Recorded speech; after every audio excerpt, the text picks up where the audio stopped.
8 से 9 डीडी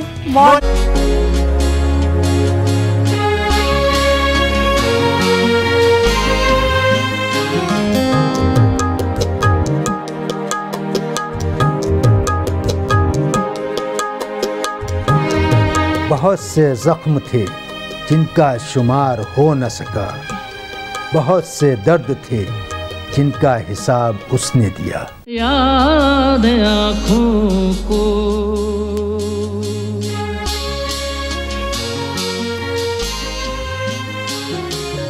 याद आँखों को अब तक रोज़े रोशन देखना, याद आँखों को अब तक रोज़े रोशन देखना, सुबह सादिक से दमकता घर का आंगन देखना, याद आँखों को एक परछाई सी लहराती है दिल के आसपास, एक परछाई सी लहराती है दिल के आसपास, एक खुशबू जिसका पैराहन न दामन देखना, याद आँखों को। जी अब आप लोग मुझे बताइए, सीमेंट की 20 बोरियां यहाँ से कैसे गायब हुई और कौन ले गया उन्हें? हद हो गई, अब घर में भी कोई चीज महफूज नहीं रही। आखिर हुआ कैसे ये? साहब, हमका एक ऐब है, हम झूठ नहीं बोल पावतन। आपके घर में चोरी भाई है। उंगली मुंगली रखने से फर्क नहीं पड़ता, मैं जीत चुका हूँ। इस मुकाबले में मेरी जीत हुई है, किसी और में आपकी हुई होगी। जो जीता वही सिकंदर है और ये बिल्कुल साफ है कि मैं ही जीता हूँ। इजहार, तुम वारिस से रेस क्यों करते हो? तुम्हारा उसका क्या मुकाबला? हमें तो इसकी शैतानियाँ भी अच्छी लगती हैं और तुम्हारी निठोरी सीधी सादी बातें भी हमें करख्त मालूम होती हैं। जाओ अपना काम करो। आपको गालिब के उस जमाने को समझना बहुत जरूरी है जब हिंदुस्तान के तारीख में वो दौर ऐसा दौर था जब मुगलिया सल्तनत का सिराजा बिखर रहा था, पुरानी कदरें टूट रही थी।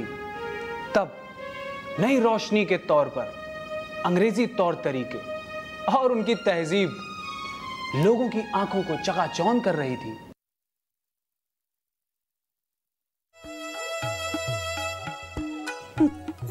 आइए आइए सैयद साहब, आप तो बड़े काबिले एहतराम हैं। इन साहब ने आपके मर्तबे के बारे में मुझे सब कुछ बता दिया है, जिसे आप खाकसारी की वजह से छुपाए हुए थे। मुझे मालूम नहीं था कि आप जैदी साहब के ख़ानदान से ताल्लुक़ रखते हैं। आला किरदार और तजुर्बेकार इंसान होने की वजह से इन साहब को आपके सुपुर्द किया गया है। नहीं, तुम्हें गलत फहमी हुई है। डिप्टी साहब से मेरा कोई ताल्लुक नहीं। आप इन साहबजादे से खुद पूछ लीजिए। हाँ, ये ठीक कह रहा है। चुप रहिए आप। अगर आपका डिप्टी साहब से कोई सिलसिला नहीं है तो ये साहबजादे जो डिप्टी साहब की गार्जियनशिप में हैं, वो आपकी हिफाजत में आए कैसे? मुझे तो एल सरीन साहब, मैनेजर कोर्ट ऑफ वार्ड्स के दस्तखत से अपॉइंटमेंट लेटर मिला है। बहुत अच्छे। सरीन साहब से मेरी अच्छी मुलाकात है और बेतकल्लुफी भी। मैं आपकी तारीफ उनसे ज़रूर करूँगी। खुदा के लिए मेरी रोजी का ख्याल कीजिए, वरना मैं तबाह हो जाऊंगा। अच्छा, पहले आप 10 रुपए ने वापस कीजिए और 15 रुपए बतौर नजराना मुझे पेश कीजिए। कम से कम ऐसा सलूक आप बच्चों के साथ ना करें, और ख़ास तौर से इनके साथ जिन्हें आपकी हिफाजत में रखा गया है। और तुम भी पढ़ाई लिखाई मन लगा के किया करो, हॉकी फुटबॉल खेला करो। जाइए यहाँ से।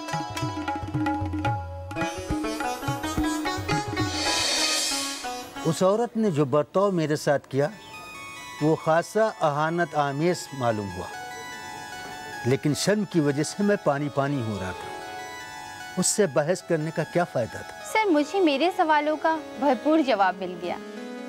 मुझे यकीन हो गया कि उस ज़माने में रईस लोगों के आराम तलब और घरों में बंद साहबजादों को कैसी तरबियत की ज़रूरत होती होगी। उस ज़माने में ऐसी तरबियत तो शायद ही कहीं और मिल पाती। जी हाँ, उस औरत से मिलने के बाद मैं खुद पर लानत भेजने लगा था। इस वाक़ये का आप पर क्या असर हुआ? उस औरत के उस वाक़ये से उस वक्त ना बॉडीगार्ड से नफरत मालूम हुई और न उस औरत की किसी खूबी या बड़ाई का एहसास हुआ, बल्कि मैं खुद उस वाक़ये के सबब से खौफज़दा हो रहा था। इसलिए मैंने बॉडीगार्ड से समझौता कर लिया ताकि ये राज किसी को बताया ना जाए। मुद्दतों बाद मुझे उस औरत की शराफत का एहसास हुआ, ख़ास तौर पर जब मैंने आनंद नारायण मुल्ला और मोइन अहसन जज़्बी की तवाइफ पर दर्द भरी नज़्म पढ़ी। जज़्बी साहब का एक शेर उस औरत पर सादिक आता है, तू गिरा देगी मुझे अपनी नज़र से वरना, तू गिरा देगी मुझे अपनी नज़र से वरना, तेरे कदमों पे तो सजदा भी रवां है मुझको। लेकिन ये सजदा बॉडीगार्ड साहब के सजदे से मुख्तलिफ था। दरअसल ये शऊर मुझे ज़रार साहब की सोहबत में रहते रहते बेदार हुआ था। उस वक्त बलोगत की किरणें मेरे दिलो दिमाग में फूटने लगी थी और मैं अक्सर लड़कियों के चक्कर में शाम को इधर उधर फिरा करता था। लेकिन हर लड़की मुझे अपनी उम्र से ज़्यादा नज़र आती थी, इसलिए शर्म और डर की वजह से उसकी तरफ एडवांस नहीं करता था। कोई दिलचस्प वाक़या याद है? हाँ, वैसे तो कई दिलचस्प वाक़यात हैं। जैसे कि क्रिश्चियन कॉलेज में मैंने इंटरमीडिएट के पहले साल में दाखिला लिया था और ज़रार साहब के साथ चौधरी नेमतुल्लाह की निगरानी में लाल बाग चौराहे के हेल्मिस बिल्डिंग के पास एक कोठी नंबर 6 में कीपर रोड पर रहता था। उस ज़माने में वो इलाका कैसा था? उस ज़माने में इस इलाके में अंग्रेज़, इंग्लो इंडियन, क्रिश्चियन और ताल्लुक़दारान अवध को रहने की इजाज़त थी। एक शायरे आवाराए अकली में अवध को, क्या क्या न तेरी शोखदा याद रहेगी। अस्सलामु अलैकुम। वालेकुम अस्सलाम वारिस मियाँ। मैं तो आप ही के वहाँ जा रहा था। कहिए, कैसे आना हुआ? जी, वो मीर अनीस के शेरी मुहासिन पर आपसे गुफ्तगू करना चाहता हूँ। बहुत खूब, लेकिन मीर अनीस तो मरसिये के शायर हैं। मरसिये पर कुछ मुताला है आपका? जी हाँ, मैंने कुछ मरसिये पढ़े हैं। देखिए, मीर अनीस पर गुफ्तगू करने से पहले हमारे लिए ये जान लेना बेहद ज़रूरी है कि मरसिये की तारीफ़ क्या है और मरसिया मीर तक पहुंचा कैसे। जनाब, मेरा आपके पास आने का मकसद ही यही है। देखिए, मरसिया लफ्ज़ अरबी ज़बान के अरसी लफ्ज़ से महफूज किया गया है और इसके मानी है बहुत बड़ा अलमिया या किसी शख्सियत के शहीद होने पर आहुफ़ुगा करना या अश्करेज़ी करना। तो इस सिन्फ की उर्दू अदब में रिवायत कैसे पड़ी? बहुत जल्दी में है आप। खैर, जहाँ तक उर्दू ज़बान का सवाल है, मरसिया ज़्यादातर हज़रत इमाम हसन अलैहिस्सलाम, हज़रत इमाम हुसैन अलैहिस्सलाम और तमाम अहले बैत की शहादत पर लिखे गए हैं। हाँ, कुछ मरसिये ऐसे भी हैं जो लोगों ने अपने दोस्तों और अपने अजीज़ पर लिखे हैं। तो क्या इसकी कोई ख़ास हैयत तय की गई? हाँ, बिल्कुल। इसकी हैयत है, मुसद्दस की इसकी हैयत है और मरसिया बिलाशुबा रमज़िया कलाम की एक मिसाल है। तो आप मरसिया में सबसे बड़ा शायर किसे मानते हैं? देखिए, मरसिया गोई में 4 बड़े नाम आते हैं: मीर अनीस, मिर्ज़ा दबीर, मीर मोनिस और मीर ज़मीर। और आप मीर अनीस को इतना ज़्यादा पसंद क्यों करते हैं? किसी ने तेरी तरह ऐ अनीस उरूसे सुखन को समारा नहीं। ये हैं मीर अनीस और ये उनका अपना खुद का दावा है।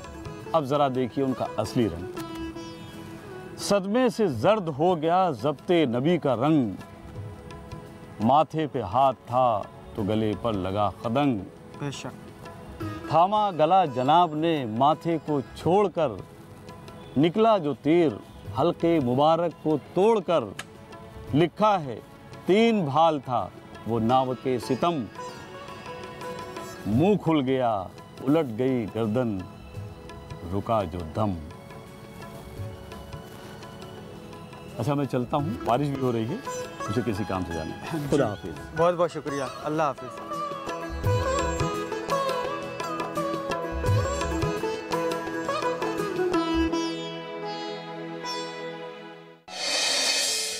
मीर अनीस से मेरी अकीदत व मोहब्बत उन्हीं की पैदा करदा है। आपके तालिबे इल्म के ज़माने में लखनऊ का अदबी रंग कैसा था? भाई, लखनऊ के उस ज़माने में और मीर अनीस के ज़माने में जहाँ तक उर्दू की शायरी का ताल्लुक़ है, कोई बुनियादी फ़र्क नहीं था। मेरी तालिब इल्मी के ज़माने में सैयद सज्जाद हैदर यल्दरम और नियाज़ फतेहपुरी की रूमानी तहरीक ज़ोरों पर थी और एक अदबी फ़िज़ा कायम हो रही थी। सरदार जाफरी, सिब्ते हसन और अली जवाद जैदी इसकी नुमाइंदगी कर रहे थे।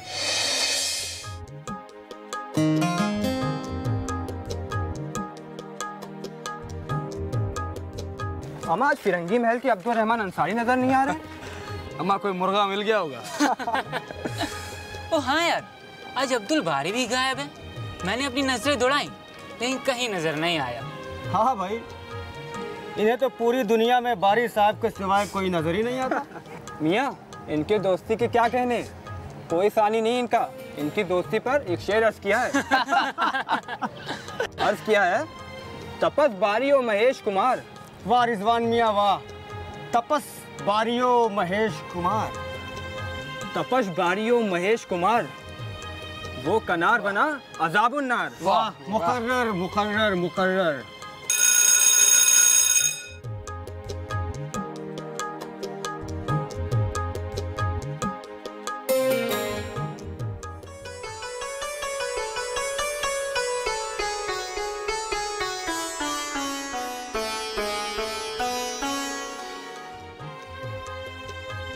जरार भाई, मुझे प्रोफेसर नूरुल हसन हाशमी का एक शेर बहुत पसंद है। जाहिर है वारिस, आखिर वो आपके सरपरस्त और बुजुर्ग हैं। वैसे कौन सा शेर याद आ गया आपको? अर्ज किया है भाईजान, शुक्र करते ही कटी उम्र हमारी या रब। वाह वाह वारिस, शुक्र करते ही कटी उम्र हमारी या रब। ना कहें मुंह से मगर दिल में गिला है तो सही। वाह वारिस वाह, बहुत खूब वारिस। ये किसका शेर है? प्रोफेसर नूरुल हसन हाशमी का। बहुत अच्छे शेर याद रखते हो बेटा तुम। तुम्हारी यही खूबी मुझे बहुत पसंद है। लो फल खाओ। अम्मी, हाँ? एक शेर मेरा भी। अर्ज़ है। आहू की जस्त, शेर की चितवन, परी की चाल। आहू की जस्त, शेर की चितवन, परी की चाल। वाह, दिल उसका दस्तो पाए, हिनाई से पाए माल। बहुत उम्दा जरार भाई। हाँ हाँ, क्यों नहीं। लखनऊ की खूबसूरती पर मीर अनीस का ये बड़ा मशहूर शेर है। आपा, अस्सलाम वालेकुम। वालेकुम सलाम। ये कैसी शेर और शायरी हो रही थी? लखनऊ की खूबसूरती बयान हो रही है ना भाईजान? हाँ, ये दोनों ही शेर और शायरी कर रहे हैं। अरे पापा, अनीस का कितना खूबसूरत शेर है ना। हाँ, अनीस की शायरी के क्या कहने। और हाँ आपा, लखनऊ इतना खूबसूरत है कि इसकी रौनक शायद ही दुनिया में कहीं देखने को मिले, इसलिए लखनऊ मुझे बहुत पसंद है। मेरा दिल भी लखनऊ में ही लगता है। अरे हम लोग अभी तक खड़े हैं, आओ बैठो।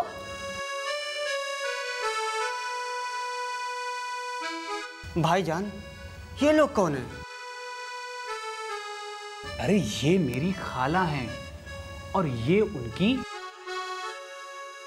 बड़ी बेटी अजरा। लगता है मैंने इन्हें कहीं देखा है। हाँ देखा होगा। दरअसल ये सज्जाद हैदर यल्दरम साहब के घर उनके छोटे भाई नसीरुद्दीन हैदर की बीवी हैं। अच्छा हाँ हाँ हाँ, याद आया।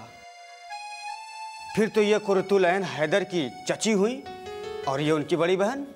लेकिन खाला, लखनऊ सबसे ज्यादा खूबसूरत शाम के वक्त लगता है। चंपा, जूही और चमेली के हारों से पूरा अमीनाबाद महक उठता है। दुकानों के लस्सी और सोहन हलवे का जवाब नहीं आपा। खाला, चौक में कश्मीरी चाय और शरबते अनार, कुल्फी फालूदा का जायका ही कुछ दूसरा है। हाँ वाकई लखनऊ देखने का शहर है। साफ सफाफ, जर्ग वर्क, महकता हुआ शहर, और मोटरें बहुत कम हैं। लेकिन जब रिक्शे नहीं थे तो उनकी जगह खूबसूरत आरस्ता टांगे चलती थी, जिसमें बजते हुए साजो अराक और हार फूल से सजे हुए घोड़े। आपकी ये बातें सुनकर मुझे हाफिज शिराजी का एक शेर याद आ गया। वो आप सबकी खिदमत में पेश है। इरशाद इरशाद। गर्च पैरम तू शबे तंग दर आगोशम गिर। गर्च पैरम तू शबे तंग दर आगोशम गिर। ता सहर गहे जकनार तू जवा बरखेजम। वाह वाह वाह वाह, शाबाश बेटे। हाफिज शिराजी के शेर आपको याद हैं? बहुत खूब मियाँ, आपने तो दिल बाग बाग कर दिया। बड़े अच्छे बाज़ौक हैं आप।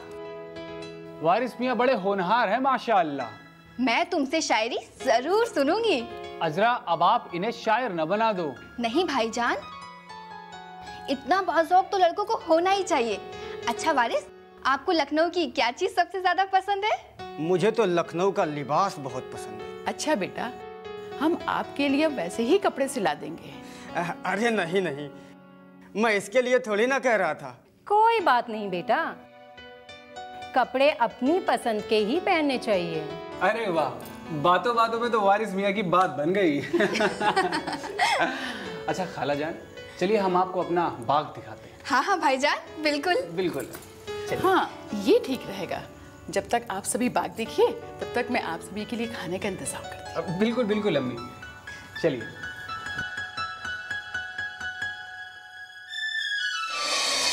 हेलम्स बिल्डिंग के चौराहे पर कोठी नंबर 6 में जब तक हम रहा करते थे तो जोश मलियाबादी साहब और मजाज साहब दोनों एक साथ दिखाई दे जाते थे। उस जमाने में जोश मलियाबादी की बड़ी धूम हुआ करती थी। तो क्या कोई शायर आता था उस जमाने में आपके घर? हाँ, मैंने पहले भी कहा था कि नूरुल हसन हाशमी साहब, खुमार बारबंकी साहब, इरफान सिद्दीकी साहब, शमशुर रहमान फारूकी साहब, नैयर मसूद साहब, आसफा जमानी, मलिकजादा मंजूर अहमद, रामलाल जैसे बहुत से अदीब और शायर हमारे घरों की महफिलों में शिरकत किया करते थे। हमें आज भी याद है कि हमारे घर का माहौल भी बिल्कुल अदबी था। बरार भाई, कभी कभी मुझे बहुत उलझन होती है और मैं सोचने लगता हूँ कि आखिर ये लड़का होने का अजाब मुझे कब तक झेलना पड़ेगा। क्यों भाई, क्यों ऐसा सोचते हो? नहीं, जब से एक घामड़ और फरसूदा बुजुर्ग मुझे अपने साए आतफत में लेकर कोई ना कोई दीमक लगा हुआ करुण अवस्था का लेक्चर पिला देते और जिन बातों से मैं उन्हें मना करता हूँ वही बातें वो खुद करते। तो मैं तो कहूँगी वारिस, तुम वहाँ जाओ ही नहीं। और फिर अपने से बड़े बुजुर्गों से वजनदार, मानीखेज और अक्लमंदी की बातें किया कीजिए ना। नहीं ज़रार भाई, अब ऐसा भी नहीं है कि मैं बिल्कुल बच्चों जैसी या बचकानी हरकतें करता हूँ। अगर मैं इंतहाई अक्लमंदी की भी बातें करूँ तब भी वो पीराने पारसा एक दूसरे की तरफ मुंह करके मुस्कुरा देते हैं और कहते हैं तुम अभी बच्चे हो, बड़े बुजुर्गों की बातों में दखलंदाजी मत करो। मुझे उनका तजाद अब तक नहीं समझ आता। अच्छा, अब मैं समझी। ऐसे उम्र रसीदा लोगों की बात पर मुझे एक लतीफ़ा याद आ रहा है। कौन सा लतीफ़ा? एक बाजारी किस्म का लतीफ़ा है। एक 80 साल के बूढ़े ने अचानक अपनी शादी करने की ठान ली, तो लोगों ने इस नावक्त फैसले का सबब दरियाफ्त किया तो फरमाने लगे, मैंने ये फैसला इस दिली ख्वाहिश की वजह से किया है कि लोग पूछेंगे लड़का कैसा है। और जहाँ तक मैं समझता हूँ, अगर ये लतीफ़ा है तो हर लतीफ़े में कहीं ना कहीं कोई सच्चाई पोशीदा होती है। लड़कपन में बुजुर्ग बनने की तमन्ना, बुजुर्ग होकर कम से कम जवान रहने की ख्वाहिश मुशीद का ये सबसे अजीब मजाक है जो इंसान यानी अशरफुल मखलूकात के साथ किया गया है। यानी आप ये कहना चाहते हैं कि इस खाक के पुतले को किसी भी हाल में चैन से नहीं रहने दिया जाएगा। अस्तगफिरुल्लाह, अल्लामा इकबाल भी तो थे जो गालिब से कहीं ज्यादा पढ़े लिखे थे। उन्हीं का एक शेर याद आ गया, किश्तिये मिस्कीन न वो, किश्तिये मिस्कीन न वो, जान पाक दीवारे यतीम, इल्म मूसा भी है तेरे सामने हैरत फरोश। वाह, बहुत उम्दा ज़रार भाई। हम इल्म फ़लसफ़े के चक्कर में नहीं पड़ते। मेरे एक अजीज़ और सरपरस्त प्रोफेसर नूरुल हसन हाशमी का एक शेर मुझे मिर्ज़ा गालिब और अल्लामा इकबाल से ज़्यादा दिल को छूता हुआ मालूम होता है। इरशाद। ये 8-10 साल पहले मेरे ही घर देवा शरीफ में मुनक़िद एक शेरी नशिस्त में उन्होंने खुद कहा था। और शेर यूं है, शुक्र करते ही कटी उम्र हमारी यारब, शुक्र करते ही कटी उम्र हमारी यारब, ना कहे मुंह से मगर दिल में गिला है तो सही। बहुत अच्छे, बहुत अच्छे। क्या कहने हैं वारिस मियाँ। हाशमी साहब बड़े मासूम और कम सुखन आलिम थे। उनके पहलू में एक सच्चे इंसान और सच्चे शायर का दिल धड़कता था। उन्होंने कभी भी खुद को काबिल शायरों में शुमार ही नहीं किया, मगर उनके इस शेर से मुझे बकौल गालिब शेर व शायरी, बू अली का इल्म और नज़ीरी का कलाम सब ज़ाया, बेफ़ायदा और मौहूम मालूम होता है। शुक्र करते ही कटी उम्र हमारी, ये क्या शेर है? अरे भाई, बड़ा उम्दा शेर है ये। भाई, शेर और शायरी होती रहेगी या फिर कुछ खाने पीने का भी इरादा है? दस्तरखान लग चुका है। वारिस मियाँ की अगर हम शेर और शायरी सुने तो सारा दिन बीत जाएगा। चलिए। हाँ हाँ अम्मी, चलते हैं।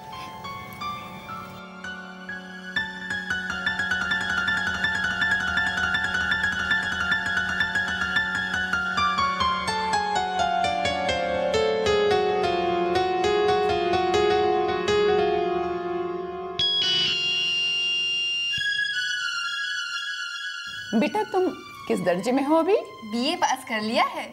अरे अम्मी जान, मुबारकबाद दीजिए हमारी अजरा को। फर्स्ट डिवीजन और फर्स्ट पोजीशन में पास हुई है हमारी अजरा। माशाल्लाह, मुबारक हो अजरा, आपने तो बस कमाल ही कर दिया। पर एक बात तो है अम्मी, हमारी अजरा का लड़कियों में कोई मुकाबला नहीं कर सकता। भाई, इनके इम्तियाज का अंदाजा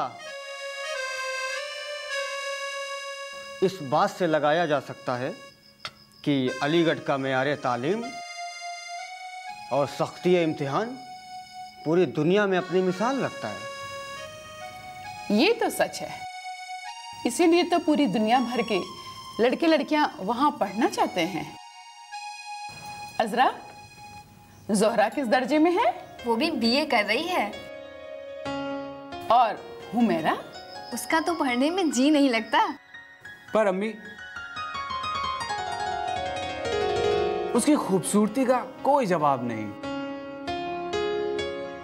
और तुम्हारे भाई? अम्मी, इनके भाइयों में सैयद जहीर बड़े और सलाउद्दीन छोटे भाई हैं। हाँ हाँ, वो कैसे हैं? अच्छे हैं। याद आँखों को